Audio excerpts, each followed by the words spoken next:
أعوذ بالله من الشيطان اللعين الرجيم. بسم الله الرحمن الرحيم. الحمد لله رب العالمين بارئ الخلائق أجمعين،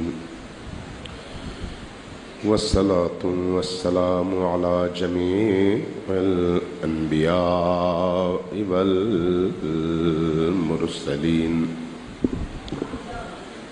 سيما من سمي في الآفاق بأحمد وفي الأرض بأبي القاسم محمد.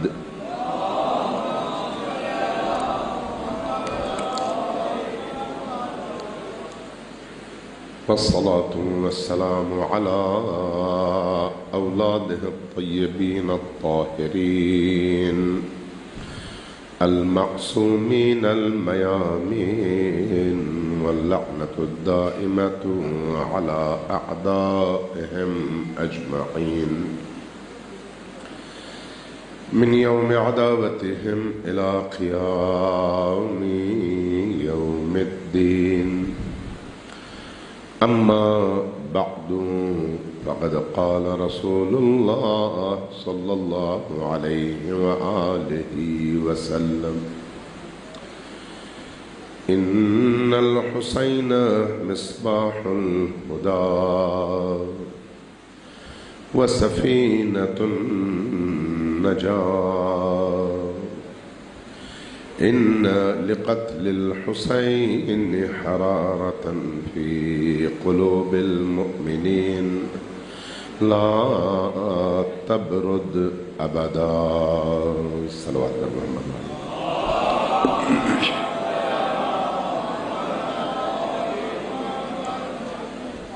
عزاداران سید الشہداء، شب عاشور ہے، اور کل جب سورج طلوع ہوگا تو دنیا بدل چکی ہوگی. اس اعتبار سے آج کی رات بڑی ہی عجیب و غریب رات ہے. ابھی جب آپ باہر نکلتے ہیں تو دیکھتے ہیں ہر طرف انسان ہی انسان نظر آتے ہیں، ہر طرف سر ہی سر نظر آتے ہیں. لوگ اپنا آرام چھوڑ کر، بستر چھوڑ کر، اے سی کے کمرے چھوڑ کر ان گرم راتوں میں ہر امام بارگاہ میں، ہر تعزیے کے پاس، ہر علم کے پاس امام حسین کے عشق میں، امام حسین کی محبت میں، امام حسین کی بارگاہ میں صرف ایک سلام عقیدت پیش کرنے کے لیے آج کی رات اس طرح سے نکلتے ہیں. یہ وہ لوگ ہیں جن کے دلوں کو اللہ تبارک و تعالی نے حسین ابن علی کا گھر بنایا ہے. یہ وہ لوگ ہیں جن کے دلوں کو اللہ نے یہ نورانیت عطا کی ہے کہ اس درد کو محسوس کریں. چونکہ آج کی رات حسین ابن علی سے یکجہتی کی رات ہے. کل کا دن بھی اسی طرح سے. یہ جو آپ کا اس طرح سے آنا ہے، ابھی آپ سے اگر کوئی کہے کہ یزیدی لشکر کے بارے میں آپ کی کیا سوچ ہے، تو آپ فوراً یزیدی لشکر پر لعنتیں کریں گے اور کہیں گے یا لیتنا کننا معہ فنفوز فوزا عظیما، کہ کاش 10 محرم کو ہم حسین ابن علی کے سائے میں ہوتے، کاش ہم ان کے سائے میں جام شہادت نوش کرتے.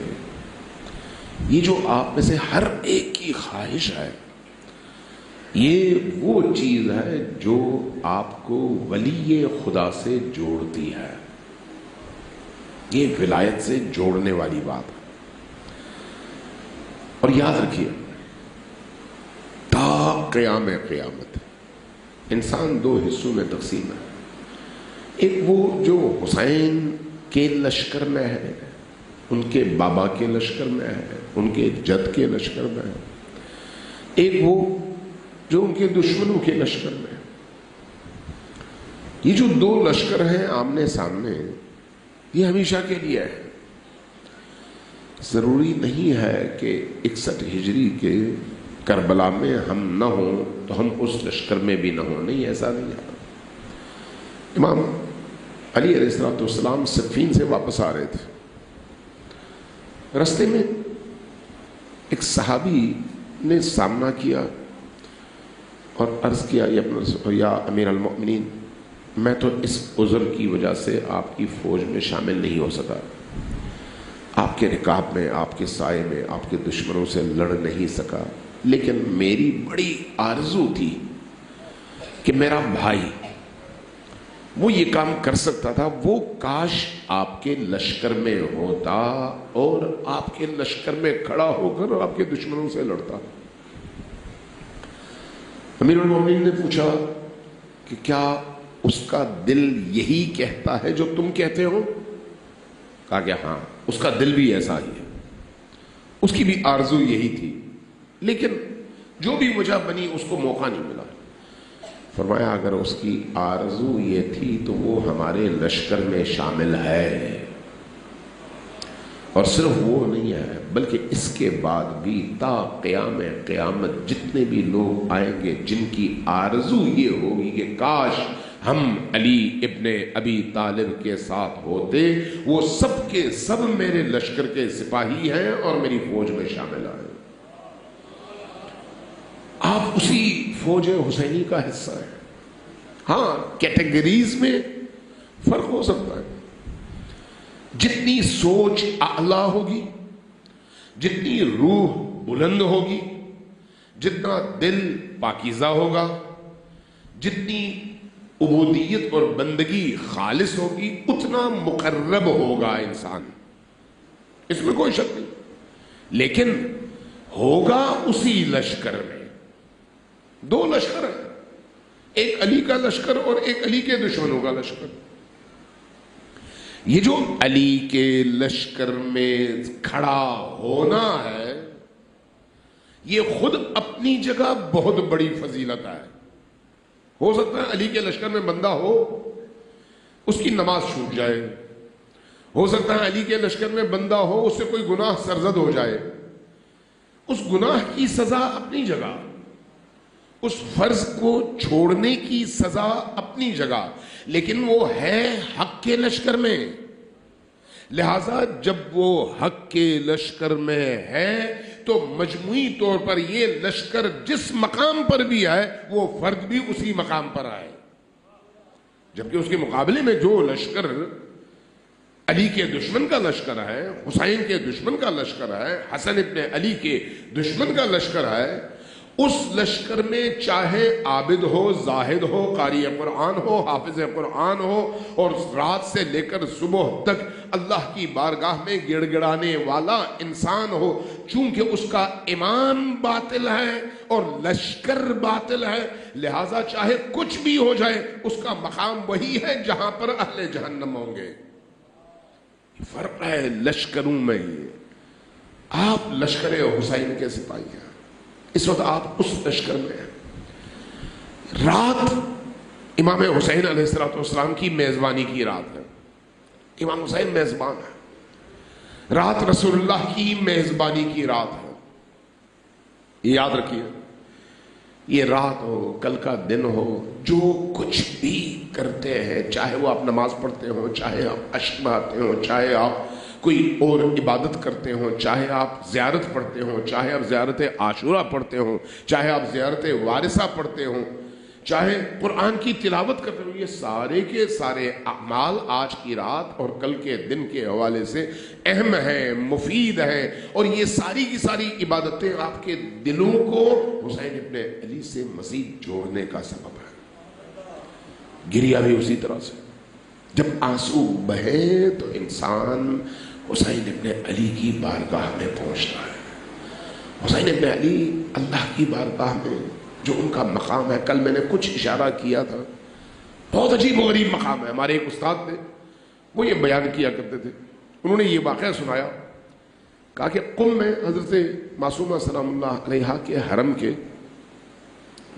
سرہانے کی طرف مسجد ہے، مسجد شہید مطہری، اس مسجد میں آخری کونے میں آیت اللہ العظمیٰ سید احمد خنساری کی قبر ہے. بہت بڑے عارف، بہت بڑے اہل دل، بہت بڑے اہل ولایت، کشف و کرامات کے مالک. کہنے لگے ہمارے کچھ جاننے والے تھے، ان کے پاس آئے، عرض کیا کہ آقا آپ ہمارے خاندان کو جانتے ہیں، بڑا نجیب، شریف، معزز، معتبر خاندان ہے، اور ہمارے خاندان میں بڑے بڑے علماء، بڑے بڑے مجتہدین، بڑی بڑی شخصیات گزری ہیں. ہمارا ایک جوان ہے وہ گمراہ ہو گیا ہے. کیا ہوا ہے؟ کہا وہ نہ نماز کی طرف آتا ہے، نہ روزے کی طرف آتا ہے، بدماشیاں کرتا ہے، وہ حرکتیں کرتا ہے جو کسی بھی صورت میں اس خاندان کے شایان شان نہیں ہے. ہم نے بڑی کوشش کی لیکن وہ ٹھیک نہیں ہوا. آئے آپ کے پاس کوئی آپ ایسا حل تلاش کریں اور ہم اس کو آپ کے پاس لے آتے ہیں، کچھ جملے آپ اس سے کہیں تاکہ وہ ٹھیک ہو جائے. آپ کی یہ جو انفاس قدسیہ ہیں، چونکہ انسان جتنا پاکیزہ ہوتا ہے نا، اس کی زبان سے نکلنے والے جملے بھی اتنا ہی مؤثر ہوتے ہیں. جتنا انسان گندا ہوتا ہے اتنا ہی اس کا منفی اثر ہوتا ہے. میں عرض کیا کہ آپ چونکہ بہت بڑے اور پہنچے ہوئے انسان ہیں تو اس لیے آپ چند جملے نصیحتوں کے کر دیں. آیت اللہ العظمیٰ سید احمد خنساری نے، سید تھے، بزرگوار تھے، زندگی کے اس آخری مرحلے پر ان کی شان بھی یہ تھی کہ موت کے موقع پر انہوں نے پہلے بتا دیا تھا کہ آج اتنے بجے میری موت ہونی ہے، جب میری موت ہوگی تو تم لوگ دیکھ لینا.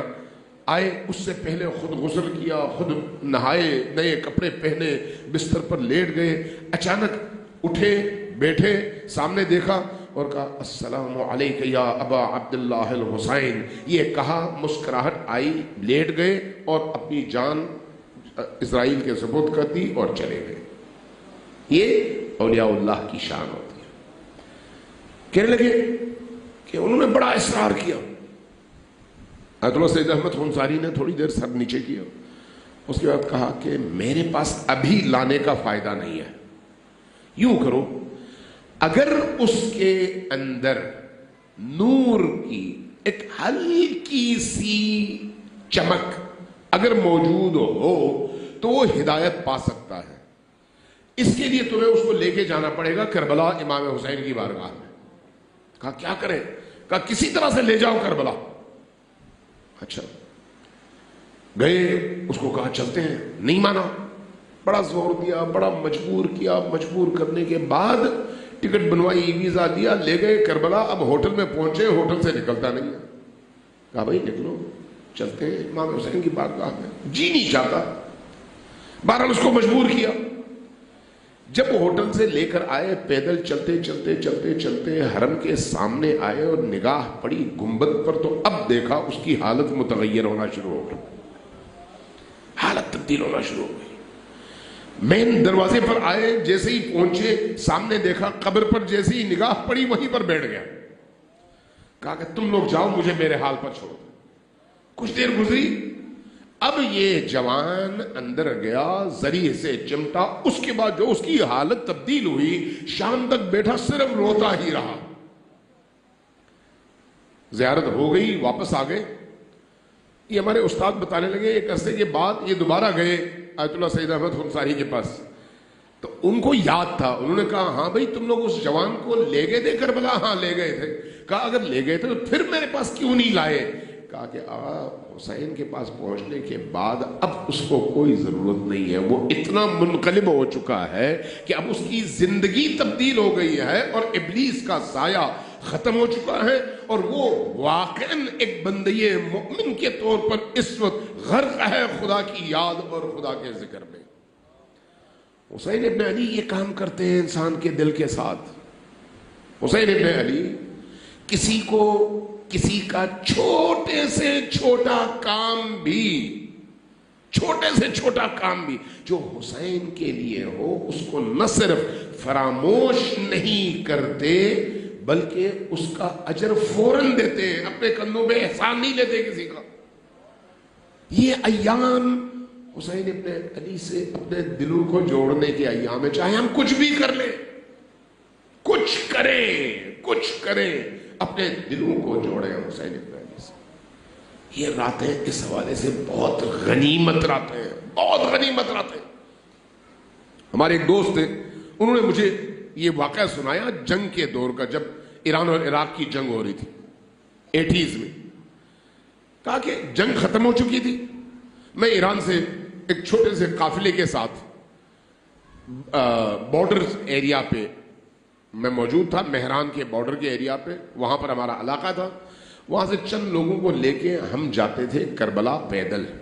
اس زمانے میں صدام کا زمانہ تھا، تو پیدل کربلا تک جانا اور ان ایام میں جانا منع تھا، روک دیتے تھے، کہتے تھے نہیں اس طرح سے نہ آؤ، اس لیے حرم ویران پڑا ہوتا تھا۔ کہنے لگا ہم نے شروع کیا، تھوڑا سا کھانا پینا لیا رستے کے لیے، کیونکہ آج کی طرح کی وہ رونق تو تھی نہیں، صدام کا دور تھا۔ ہم نے بارڈر کراس کیا، چلے گئے، ایک چیک پوسٹ پہ پہنچے تو عراقی ایک افسر وہاں پر ساتھیوں کے ساتھ کھڑا تھا، اس نے ہمیں روکا، کاغذات وغیرہ چیک کیے، اور پھر جب ہماری وہ سامان وغیرہ اس نے ٹٹولی تو دیکھا اس میں کھانے پینے کا سامان ہے، سارا اٹھا کے رکھ لیا۔ کدھر لے کے جا رہے ہو؟ کہا امام حسین کے ان زائرین کی خدمت کے لیے۔ کہا کوئی ضرورت نہیں ہے، روک لیا۔ کہا بھائی اتنا لمبا سفر ہے، ہم نے پیدل جانا ہے، رستے میں کچھ نہیں ہے، یہ بھوکے رہیں گے، پیاسے رہیں گے۔ کہا میری بلا سے جانے کی اجازت نہیں ہے، اجازت نہیں ہے۔ یہ کہنے لگے یہ جو قافلہ سالار بوڑھا تھا، نحیف سا بدن لیکن بڑا ہی پاک باز انسان، وہیں پر بیٹھ کے رویا۔ کہا کہ دیکھو اگر تم مجھے اجازت نہیں دو گے لے جانے کی تو میں امام حسین سے تمہاری شکایت لگاؤں گا۔ کہا جاؤ لگاؤ، کوئی بات نہیں، مجھے کوئی خوف نہیں۔ اب یہ قافلہ دھیرے دھیرے ان تمام مصیبتوں کے بعد، ان تمام مصائب کے بعد پہنچ گیا کربلا۔ یہ کہتے ہیں کہ میں نے اس بوڑھے کو دیکھا، امام حسین علیہ السلام کے ذریح کے ایک کونے میں بیٹھ گیا، صبح بیٹھ گیا، رات دوپہر تک ہلا نہیں۔ کہا مولا زیارت اپنی جگہ، میں اس کی شکایت لے کر آیا ہوں، آپ اس کو سزا دیجئے، اس نے آپ کے ان زائرین کے ساتھ یہ سلوک کیا ہے، میں اس وقت تک نہیں اٹھوں گا جب تک اس کو سزا نہیں ملتی۔ بیٹھ گئے۔ کہتے ہیں ظہر کے قریب قریب اس کی آنکھ لگ گئی، جیسے ہی آنکھ لگی دیکھا مولا حسین ذریعے سے باہر تشریف لائے، قریب آئے، کہا کہ دیکھو تمہاری دعا اپنی جگہ، تمہیں اسے تنگ کیا اپنی جگہ، لیکن میں اس کو سزا نہیں دے سکتا۔ عرض کیا مولا آپ سزا نہیں دے سکتے، کیوں؟ کہا کہ اس کا ایک مجھ پر احسان ہے، اس احسان کی وجہ سے میں سزا نہیں دے سکتا۔ کہا مولا وہ کیا احسان ہے؟ فرمایا کہ جب ایران اور عراق کی جنگ ہو رہی تھی، یہ عراقی فوجیوں کے ساتھ ایران کے خلاف لڑ رہا تھا۔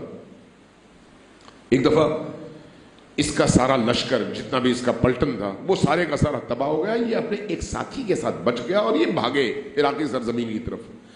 پیچھے سے ایرانی آ رہے تھے جوان بسیجی، یہ اپنی جانیں بچا کے ہوتے ہوتے مختلف رستوں سے پیاس کی وجہ سے ان کی جان نکلنے لگی تھی، ایک جوہڑ پر پہنچے جہاں پر تھوڑا سا ان کو پانی ملا۔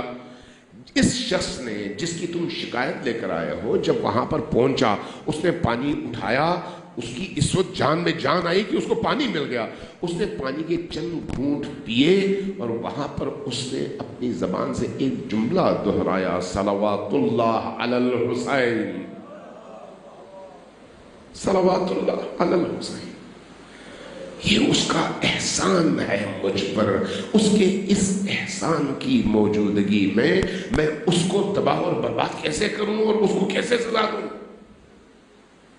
کہتے ہیں وہ صاحب کہ میں اٹھا، میں نے کہا ٹھیک ہے مولا کوئی بات نہیں۔ زیارتوں سے فارغ ہوئے واپس لوٹے، اسی چیک پوسٹ پر آئے، جب پہنچے وہ آفیسر موجود، اس نے پہچانا، کہا کہ ہاں بھائی شکایت لگائی؟ اب سب کے سامنے کہا کہ ہاں شکایت لگائی۔ تو کہا دیکھا مجھے کچھ بھی نہیں ہوا، میں اسی طرح سے ہوں۔ کہا کہ سب کے سامنے بیان کروں یا اکیلے میں؟ کہا بولو سب کے سامنے۔ کہا نہیں تم میرے ساتھ اکیلے میں آ جاؤ۔ اس کو اکیلے میں ہٹایا، اکیلے میں لے گیا، کہا کہ میں نے امام حسین سے شکایت کی تھی، انہوں نے فرمایا ہے کہ تم کو وہ سزا نہیں دے سکتے اس لیے کہ تمہارا ایک احسان ہے۔ ایک دفعہ وہ ہل گیا اپنی جگہ.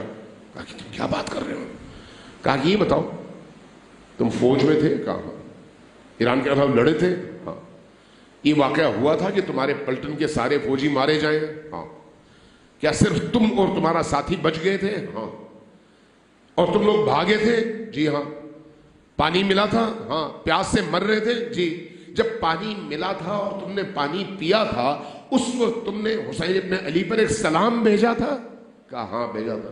حسین ابن علی اتنے بڑے محسن ہیں کہ تمہاری اس چھوٹی سی حرکت کی وجہ سے وہ کہتے ہیں کہ نہیں میں اس کو سزا نہیں دوں گا، اس نے مجھ پر احسان کیا. گر پڑا زمین پر. مولا آپ کتنے مہربان ہیں، کتنے عظیم ہیں، میں کتنا ظالم اور کتنا گناہگار اور آپ کتنے عظیم. ایک چھوٹی سی بات آپ نہیں بھولے اور اس کی وجہ سے آپ نے مجھے سزا نہیں دی. اس کے بعد یہ صاحب بیان کرنے لگے کہ اب تک جب بھی ہم جاتے ہیں اس چیک پوسٹ پر وہ شخص کئی من کھانے کے پیکٹس بنا کے رکھتا ہے. جب ہم جاتے ہیں تو ہمیں دے کر کہتا ہے میری طرف سے ابا عبداللہ الحسین کے ظاہروں کی خدمت کریں. اس کو معمولی نہ سمجھیں، معمولی نہ سمجھیں. ایک اشک حسین ابن علی پر، ایک گھونٹ پانی حسین ابن علی کے نام پر، ایک نیاز کا ٹکڑا، چاہے وہ روٹی ہو، چائے ہو، کھانا ہو، کچھ اور ہو، لیکن اخلاص کے ساتھ، لیکن پاکیزہ حلال کی روزی کے ساتھ، حرام نہ ہو، نجاست نہ ہو، کسی پر احسان کر کے نہیں. وہ جو شخص آپ کے پاس نیاز لینے آ رہا ہے وہ حسین ابن علی کا مہمان ہے. حسین کے مہمان کی مہمانداری، اس کی عزت، اس کی تکریم مجھ پر اور آپ پر فرض ہے، احسان نہیں ہے. یہ ان کا احسان ہے کہ انہوں نے اپنے مہمان اور زائر کو ہمارے پاس بھیجا ہے. یہ راتیں اس والے سے اپنے اور حسین کے درمیان موجود رکاوٹوں کو ختم کرنے کی راتیں ہیں. یہ رات اپنے دلوں کے اوپر پڑے ہوئے غبار کو پاک کرنے کی رات ہے. یہ رات حسین ابن علی کے سائے میں جا کر ان کے اس ننھے علی اصغر کے واسطے سے حسین ابن علی سے اللہ کا کرم مانگنے کی رات ہے. حسین ابن علی اللہ کی قدرت کے مالک ہیں. اللہ نے انہیں یہ مالکیت دیا ہے، اللہ نے انہیں یہ اختیار دیا ہے، اللہ نے ان کے ہاتھ میں شفاعت کا اختیار دیا ہے، شفا کا اختیار دیا ہے. ابھی ایک بزرگ مجھ سے کہنے لگے بچہ جان مطلب ہے، بہت بیمار ہے، جتنے گھروں میں مریض ہیں ان سب کے لیے آج کی رات حسین کی بارگاہ میں ہاتھ اٹھائیں اور دعا کریں کہ خدایا اس حسین کی مظلومیت کا تجھے واسطہ تمام بیماروں کو شفا عطا فرما. اور یقین کریں اللہ عطا کرتا ہے جس کو جس طرح کی پریشانی ہو.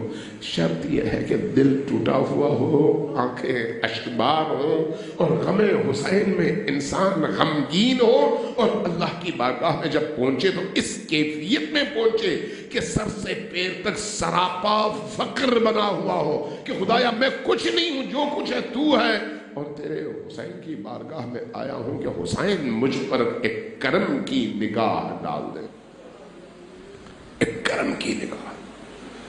حسین ابن علی کی بارگاہ میں اخلاص کے ساتھ آنا بہت بڑی قیمت رکھتا ہے، بہت بڑی قیمت. یہ جو آپ چائے پیتے ہیں، یہ جو آپ ٹھنڈا پانی پیتے ہیں، ایک گھونٹ پانی پی کر اگر کہیں صلوات اللہ علی الحسین تو جہنم کی آگ بجھ جاتی ہے اور جنت عطا کی جاتی ہے. صلوات اللہ علی الحسین، اس کو آپ اپنی زندگی کا ورد بنا لیں. ہر جب بھی اللہ توفیق دے پانی پینے کی، پانی پیتے ہوئے حسین کی پیاس کو یاد کرتے صرف ایک جملہ کہیں صلوات اللہ علی الحسین. لشکر حسین میں آپ شامل ہیں، لشکر حسین میں شامل ہیں، حسین کے ساتھیوں میں شامل ہیں. دیکھیں یہ معنوی چیزیں ہیں، معنوی چیزیں، باطنی چیزیں. آنکھوں سے پردے ہٹ جائے نا، اس کے بعد پتا چلتا ہے کہ کتنی عظیم دولت تھی. جب تک زندہ ہیں ہمارے اختیار میں ہے. اگر یہ جان نکل جائے اس کے بعد آپ کی کروڑوں بار خواہشیں ہوں گی کہ یہ توفیق ملے، لیکن اب توفیق کا دروازہ بند ہے. توفیق تب تک ہے جب تک اس بدن میں جان ہے اور مجھ میں اختیار ہے اور میں یہ کام اپنی مرضی سے کر سکتا ہوں. صلوات بھیجیے پر محمد وآلہ محمد.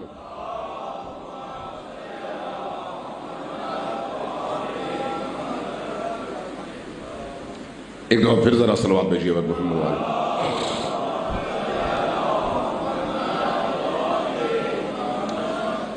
میں نے پہلے بھی اشارے کیے ہیں، یہ رات چونکہ شب عاشور ہے اس لیے میں یہ بات کرنے پر مجبور ہوں. میں ادھر ادھر کی بات نہیں کرنا چاہ رہا آج، چونکہ آج کی رات ادھر ادھر کی باتیں کرنے کی رات ہے نہیں. یہ رات ان لوگوں کی رات ہے جنہوں نے صبح سر کٹانا ہے. یہ رات ان لوگوں کی رات ہے جن کو کل جام شہادت پینا ہے اور ان کے بچوں نے یتیم ہو جانا ہے. یہ رات ان لوگوں کی رات ہے جن کو امام حسین علیہ السلام نے فرمایا تھا کہ تمہارے اور جنت کے درمیان صرف ایک پل ہے اور وہ آج کی رات ہے. تیاری کر لو، اس پل کو عبور کر لو، نبی کی بارگاہ میں پہنچ جاؤ گے. یہ رات وہ رات ہے. اور قتل حسین اور شہادت حسین ایک ایسا عمل کہ اس پورے عالم پر اس کے اثرات ہیں. صرف پردہ ہٹانے کی دیر ہے، صرف پردہ ہٹانے. آپ کو معلوم ہے شب عاشور کائنات کا ذرہ ذرہ حسین پر روتا ہے. کائنات کا ذرہ ذرہ، جہاں آپ جائیں صرف شرط یہ ہے کہ اس بصارت کے ساتھ یہ بصیرت بھی حاصل ہو جائے. یہ بصیرت کیسے حاصل ہوتی ہے؟ ابو بصیر امام صادق علیہ السلام کے شاگردوں میں سے نہیں. یہ اس طرح سے نہیں، جب صلوات بھیجیں تو سب مل کر اونچی آواز سے صلوات بھیجیں اور وَعَجِّلْ فَرَجَهُمْ کے ساتھ بھیجیں.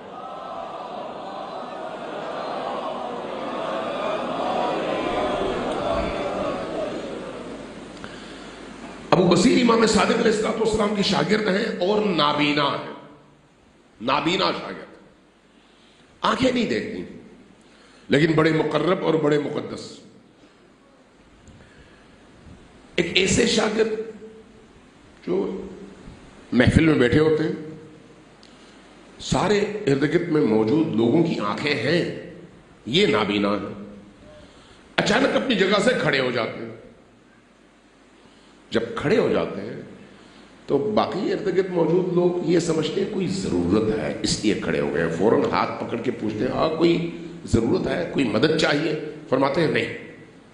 کھڑے رہتے ہیں.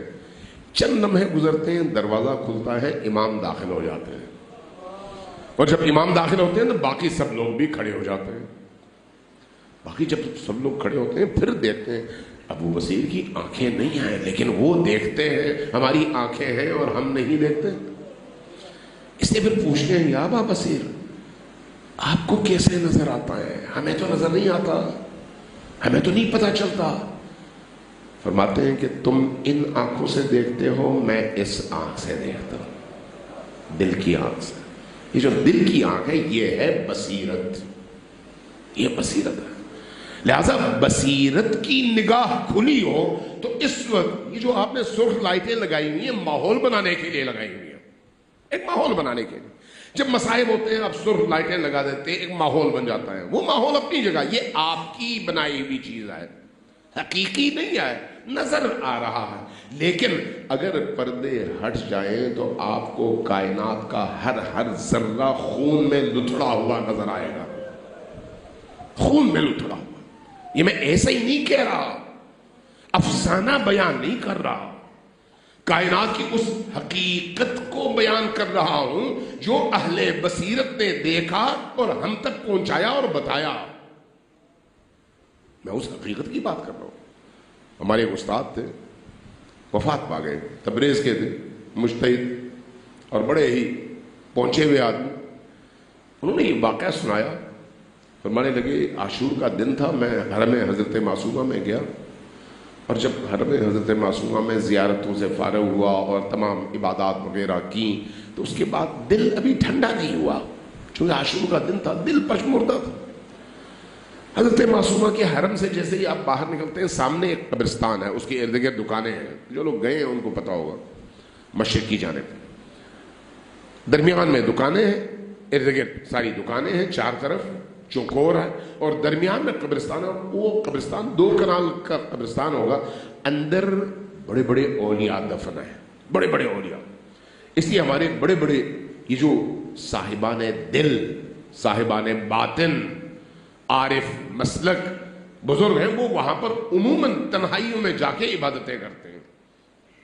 کہنے لگے کہ میں حرم حضرت معصومہ سے نکلا اور وہاں پر چلا گیا تاکہ کچھ دیر بیٹھ سکوں. عصر عاشور کا ٹائم ہے, عصر کا ٹائم. یہ یاد رکھیں, یہ شب عاشور ہے, میں بات کر رہا ہوں عصر عاشور کی. اور حسین ابن علی جس لمحے شہید ہوئے وہ عصر کا وقت ہے, لہذا اس عصر کے وقت میں اس کائنات کا ذرہ ذرہ خون میں تبدیل ہوتا ہے, لیکن باطنی آنکھ دیکھتی ہے, ظاہری آنکھ نہیں دیکھتی. اگر آپ کو امام حسین علیہ السلام کا قبر کی حقیقی مٹی مل جائے, جس کو ہم خاک شفا کہتے ہیں, دور والی نہیں, قبر کے اندر کی مٹی, میں نے دیکھی ہے, میں نے سونگھی ہے, میں نے اس کو محسوس کیا ہے, اس لیے میرے لیے عینی چیز ہے, سنی ہوئی نہیں. آپ کو میں سنا رہا ہوں. اس مٹی کی کچھ خصوصیات ہیں. پہلی خصوصیت, وہ ہر درد کے لیے شفا ہے. دوسری خصوصیت, اس کے اندر عطر کی خوشبو ہے, مٹی کی نہیں, عطر کی خوشبو ہے. تیسری خصوصیت, بڑے بڑے اولیاء اللہ کہتے ہیں کہ اگر سیلاب آ جائے, چٹکی بھر وہ مٹی سیلاب کے رستے میں پانی میں پھینک دو, سیلاب رک جائے گا. اس مٹی کی تاثیر یہ ہے, میں نے دیکھی ہے. اب اس مٹی کی خصوصیت یہ ہے کہ روزے عاشور عصر کے موقع پر اگر آپ کے پاس وہ مٹی ہو تو وہ مٹی حقیقتاً خون کے لوتھڑے میں تبدیل ہو جاتی ہے. یہ اس قبر اطہر کی مٹی کی خصوصیات میں سے ہے. یہ ظاہر میں ہمیں بھی نظر آتا ہے, ایسا نہیں ہے کہ اس کے لیے باطنی آنکھ کی ضرورت ہو. اسی ظاہری دنیا میں ہمیں یہ چیز نظر آتی ہے. یہ ہمارے استاد کہنے لگے, میں جب قبرستان میں داخل ہوا تو جا کے میں ایک جگہ بیٹھنے لگا تو سامنے دیکھا علامہ محمد حسین طباطبائی تشریف فرما ہے. علامہ طباطبائی کون ہے؟ صاحب تفسیر عربی میں ہے, اہل سنت علماء بھی مانتے ہیں, شیعہ علماء بھی مانتے ہیں. وہ خود مجذوب قسم کی شخصیت تھے, غرق تھے خدا کی ذات میں, ایسی شخصیت. اللہ نے بھی ان پر قرآن کے اسرار و رموز اس طرح سے کھول دیے کہ یہ تفسیر وجود میں آئی. خود ان کے بارے میں ان کی سوانح عمری میں لکھا ہے کہ ان کی آنکھ کا آپریشن تھا, تو ڈاکٹر نے کہا کہ آپ کو ہم بے ہوش کریں گے. کہا کہ نہیں. کہا کیوں؟ کہا کہ میں بے ہوش ہو جاؤں گا تو میرا شعور بند ہو جائے گا, میں شعور سے چلا جاؤں گا. میں نہیں چاہتا کہ جب تک زندہ ہوں خدا سے شعوری طور پر میرا رابطہ ٹوٹ جائے. تو کہا پھر آپریشن کیسا ہوا؟ کہا کہ میں برداشت کر لوں گا, آپ کر لیں. بغیر بے ہوش کیے آنکھ کا آپریشن ہوا. آپ تصور کریں ایک انسان قوت ارادی کے حوالے سے کس مقام پر ہوگا کہ وہ اس طرح سے اپنے آپ کو اللہ کے سامنے پیش کرے. ہمارے استاد کہنے لگے, وہ ان کے استاد تھے, کہنے لگے میں نے دیکھا علامہ طباطبائی سامنے تشریف فرما ہے اور قبلہ رخ ہو کر کچھ پڑھ رہے ہیں. میں بیٹھ گیا پیچھے, کافی دیر وہ عبادات میں مصروف رہے. یہ عصر عاشور کا وقت ہے. اس موقع پر جب میں نے دیکھا کہ وہ فارغ ہو گئے تو فارغ ہوتے ہی انہوں نے پیچھے مڑ کر میری طرف دیکھتے ہوئے, گویا ان کو پہلے سے پتا تھا کہ میں پیچھے بیٹھا ہوں, میری طرف مڑ کر مجھے مخاطب کر کے کہا کہ تمہیں پتا ہے آج کون سا دن ہے؟ کہنے لگے میں ظاہر ہے یہ تو نہیں پوچھ رہے تھے وہ کہ آج جمعے کا دن ہے، ہفتے کا دن ہے، اتوار کا دن، یہ تو نہیں پوچھ رہے تھے. یہ بھی نہیں پوچھ رہے تھے کہ آج تاریخ کون سی ہے، 9 محرم ہے، 10 محرم ہے یا 11. سب کو پتہ ہے کہ آج عاشور کا دن ہے. تو وہ کیا پوچھ رہے ہیں؟ وہ پوچھ رہے ہیں آج کے دن کا باطن اور آج کے دن کی حقیقت جانتے ہو کیا ہے؟ کہنے لگے میں نے فوراً عرض کیا کہ استاد آپ ہی بتائیں کہ آج کا دن کون سا دن ہے، چونکہ آج یہ رات اس دن کی رات ہے، یہ ذہن میں رکھیں. کہنے لگے یہ دن ایسا دن ہے جس کی نظیر سال میں کہیں اور نہیں ہے. کون سا دن ہے؟ ہاتھ آگے بڑھایا، زمین سے کچھ خاک اور سنگریزے یوں اٹھائے، مٹھی یوں بند کی، میرے سامنے لا کر مٹھی یوں کھولی. جیسے ہی کھولی میں نے دیکھا ان کی مٹھی میں خاک اور سنگریزے نہیں ہے، خون ہی خون ہے. میں نے پوچھا یہ کیا ہے؟ فرمایا کہ یہ اس عالم کا باطن ہے. اس وقت عصر کا وقت ہے، شہادت حسین ابن علی کا وقت ہے، اور کائنات کا ذرہ ذرہ حسین ابن علی کی شہادت کے اس موقع پر خون آلود بھی ہے اور خون کے آنسو رو بھی رہا ہے. یہ وہ دن ہے اور آج کی رات اس دن کی رات ہے. ذرا سوچئے اس وقت کربلا میں کیا صورتحال ہے، خیمہ حسین میں کیا صورتحال ہے. اس وقت زینب موجود ہیں، ام کلثوم موجود ہیں، عباس موجود ہیں، علی اکبر موجود ہیں، قاسم موجود ہیں، اور محمد موجود ہیں، اصحاب موجود ہیں. ہر خیمے میں کسی خیمے سے قرآن کی تلاوت کی آواز آ رہی ہے، کسی خیمے سے سبوح قدوس ذکر خدا کی آوازیں آ رہی ہیں، کسی خیمے سے نماز پڑھے جانے کی آوازیں آ رہی ہیں، کسی خیمے سے قرآن کریم کی تلاوت کی آوازیں آ رہی ہیں. گویا کربلا کا یہ میدان جن خیموں پر خیمہائے اہل البیت پر مشتمل ہے، ان خیموں میں اس وقت اللہ کی بارگاہ میں خالص ترین عبادتیں انجام پا رہی ہیں، خالص ترین عبادتیں. اور ہر ایک اس عبادت میں ڈوبا ہوا ہے، اس لیے کہ حسین ابن علی نے ان کو خوشخبری دی ہے کہ دیکھو صرف آج کی رات باقی ہے، یہ رات گزار لو، کل اس وقت تم میرے نانا کے ہاتھوں سے کوثر سے سیراب ہو رہے ہو، تم کل اس وقت میرے نانا کی بارگاہ میں حاضر ہو گئے. بس صرف آج کی یہ رات ہے، جو پل ہے اس پل کو کراس کر لو، آج کی رات گزار لو. ذرا سوچیں کہ کل رات کیا صورتحال ہوگی. اس وقت وہ خیمے سارے جل چکے ہوں گے، ان خیموں کی جگہ کچھ نہیں ہوگا، صرف کچھ جلتے ہوئے انگارے ہوں گے اور اٹھتا ہوا دھواں ہوگا، اور یتیم بچوں کی وہ صدائیں ہوں گی، واہ حسینہ کی صدائیں اور واہ عباسہ کی صدائیں. آج اور کل کی رات میں اتنا فرق ہے، بس اتنا فرق ہے. حسین ابن علی نے آج کی یہ رات اس طرح سے گزاری ہے کہ صبح کا آغاز علی اکبر کی اذان سے ہوا ہے. اللہ اکبر، اللہ اکبر. علی اکبر کی اذان. کون سی اذان؟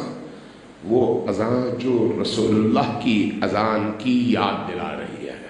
اور سب خیمے والے رسول اللہ کی آواز کے شیدائی جب علی اکبر اذان دیتے ہیں تو سب کی توجہ رسول خدا کی طرف ہے کہ رسول خدا کے لہجے میں اب یہ آخری اذان ہے، اس کے بعد پھر ہم علی اکبر کی آواز نہیں سنیں گے. اس دن کا آغاز یوں ہوتا ہے. اور حسین ابن علی کی مظلومیت یہ ہے کہ وہ اکیلے ہیں، صبح سے لے کر شام تک، ہر سے لے کر حبیب ابن مظاہر تک ہر صحابی کی لاش حسین ابن علی نے خود اٹھائی ہے اور لے کر آئے ہیں. اور اس ترائی میں جہاں پر شہداء کی لاشیں جمع ہیں، گنجے شہداء میں، ان تمام لاشوں کو ایک جگہ جمع کیا ہے. کس نے؟ حسین ابن علی نے. حسین ابن علی نے. عصر کا موقع ہے اور حسین تنہا رہ گئے. اب کیسی کیفیت ہے؟ حسین ابن علی تنہا ہے، چاروں طرف ایک مایوس نگاہ دوڑاتے ہیں. لیکن تاریخ نے ایک عجیب بات کیا ہے، جیسے جیسے شہادتیں بڑھتی چلی گئیں حسین کے چہرے کے عزم میں اضافہ ہوتا چلا گیا.